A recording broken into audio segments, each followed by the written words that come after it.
سپاس کوتیرو میوانی ما یا شخوات الاخفتنی میوانیم تا گهدار کر دبیجا بتنه بناوینکاریا روسیا اف نزیبون دروس نابتنا برای ترکیه رژیم اسد داش برکوگ ولاتن زلهجی ام بیجن رولکوان هيا وبيوان اف نزیبون چنابه اف بشه کیش پرسیارا من ببورن پرسیارا دویش خو هر آلیک شرط و مرجن خوهنه جنزیگونی قالوا هردو آلی آمادنا شرط و مرجن هف قبول بكن ولسر راضي ببن قالوا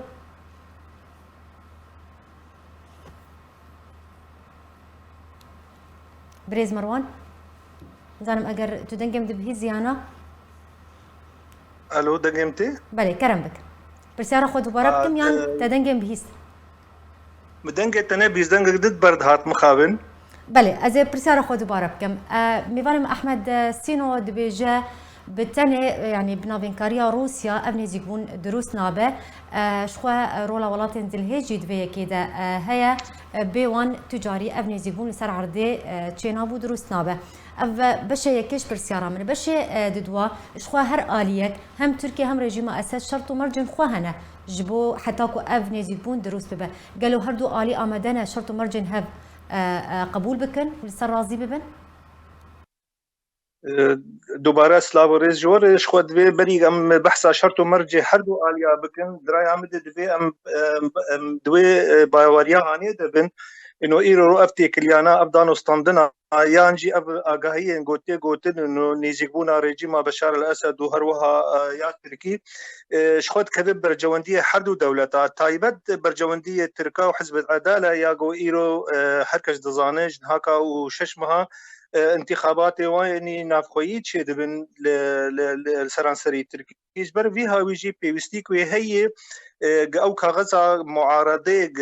معارضات تركي جو في دما داوود معارضات قلكي بهيزه والسرهري وملف دوسيا بنابري سوري كوچبرا جو خوازش خور بكاربين ولوجيا اوبوزيسيون سوري جبر فيها ويجي اردوغان دخوازي و كاغتانيش دسوان درخيني يا دين اوري كفتنا يا سيقوليا جو نابينا امريكا ودنابينا تركاد ولو جنابينا روساد درباري دركتنا قصد سي 2 كيلومتر جي سينوري تركا قول حطانها هكا جيب جينها جبونا فيها يكيجي تركي دخوازي جبر او برجونديه وچا بجينها دخوازي انكا بري خو بد نظام يا دجي برجونديه نظام جي بيكتي حد يا برجونديه نظام و تركا جي دخوازن جو قصد ايرو او ويني في ريفبريا اغو بتي ناسكر ريفبريا خسريا قول هريما ما بريفه دبي قوند برجونديه حد دولتا دجي دخوازي ريفبريا هانيجي وهي هيزا قول سر عرض قصد يجي ديك بي جبر بيها ويجي تركي حياه عاديه كي وغافنا درباري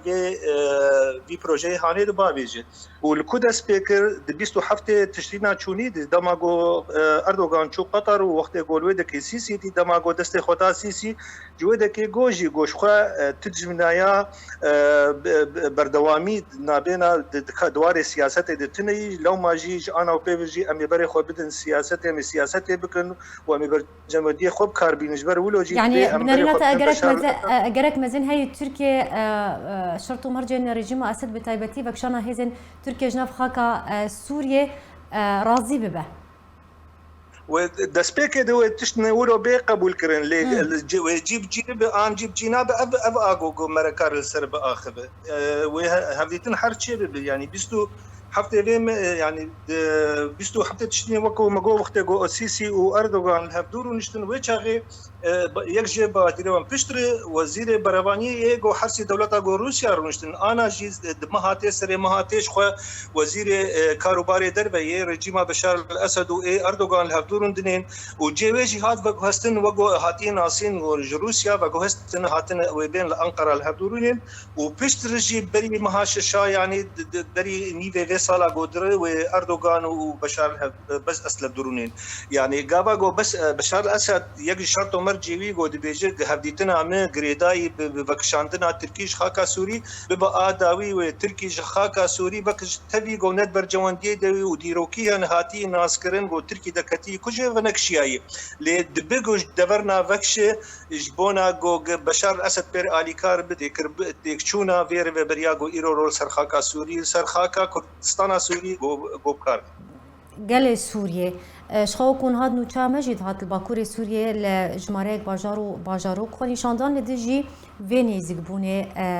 هاتن لدار خصون شخوا بردوا من افخوني شاندان قالوا افخوني شاندان حتى تشرا دايك باندوري لسر فيني زيقبوني بك وببريقر از باورم انه اف خو پیشاندانا وینه بن ریگر دبر پروژه ترکی د گوب جی بل سرخاکا سوری جبر د سپیک د اف اپوزیسیون هاني او اف خلک گو ایرو رو درکتن کولانا او هلبجارتنا او دركتنا دشي سالم المصلب دشي اوبوزيسيوني وينكارب حياكي وحياه عاديه كي كاربن كارك نشاطك يمكن لنا حياه دا ويجبر قول سر عرضي هنا او هيزن على العسكري ايجو او دبر هاني قش كنترول كرنا هجر وايرو دي دوين ويني سالم المصلب جو شويه عزازي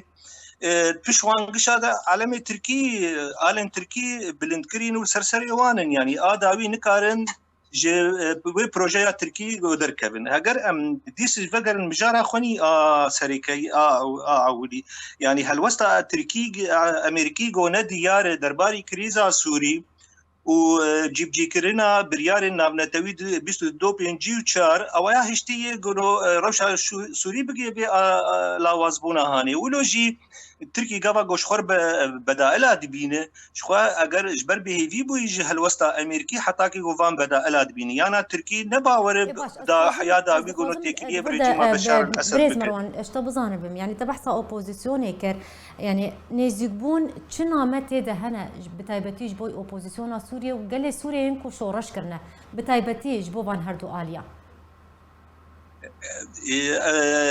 نامه گوتید هنه نو اوا اپوزیسیون داوی اپوزیسیون سوری حیا داوی کنترل کریش هلا ترکاو تشته گو او بخوازو برجوندی کاربینه اگر وند بینن یعنی همو سلوگان وان دیجی خویانی نو ما الی کاریب ترکار کری مل آذربایجان پر شر کری مل لیبیا پر شر کری لعفرین پر شر کنه لعزاز پر شر کنه ولوجی لسری کانی گریس پی پر شر کنه حیا داوی برجوندی ترکاب کار انینه تجاری برجوندی سوريا ودوزها سوريا دغهرتنا رژیم بشار الاسد ندبر جواندی واندن بهتر دوی چارچوبه ترکی کارو خبات خودکن تمی امزی وگر مسر هلوستا غرین باوریا وان به هلوستا امریکیش بر فيها ويجي حياه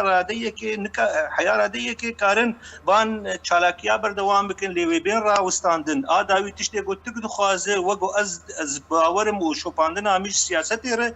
انه تركيا برجوانديه خو بجيبينن ياد في تركي هن تنازلاتنا بك درباري وجودها قصدت في هرم امده تركار يعني ترك ولو رازي نابن وترك